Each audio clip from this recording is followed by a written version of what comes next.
Every time আমি share করি কোথাও ঘুরতে যাওয়ার জন্য গেট রেডি উইথ মি অথবা বিয়েবাড়ি যাওয়ার জন্য গেট রেডি উইথ মি। আজকে আমি গেট রেডি উইথ মিটা শেয়ার করছি জবের ইন্টারভিউ দিতে যাচ্ছিলাম সেই জন্য। প্রথমে ভেবেছিলে তো যে স্লিপলেস পরে জবের ইন্টারভিউ, না অ্যাকচুয়ালি আমার কোনো কুর্তি সেরকম নেই অফিসিয়াল পারপাসে পরার মতন। ভাবলাম এই কুর্তিটা পরা যেতে পারে, কিন্তু ওপরে এই জিন্সের জ্যাকেটটা ওই জন্য পরে নিলাম যেহেতু এটা।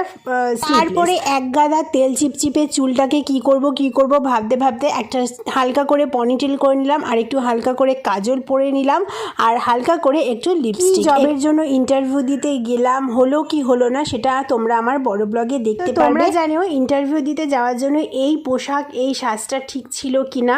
আর আমি একটা কানে দুলও পরে নিলাম, একদম ফাঁকা কান, কিন্তু ভীষণ বাজে লাগে মেয়েদের দেখতে। তারপরে এই যে একটা ব্যাগ নিয়ে নিলাম, ব্যাগের মধ্যে সিভি টিভি সব ভরে নিয়েছি। তো চলো টাটা বাই বাই, ভালো লাগলে লাইক করো, সাবস্ক্রাইব করো, তোমরাও ভালো থেকো।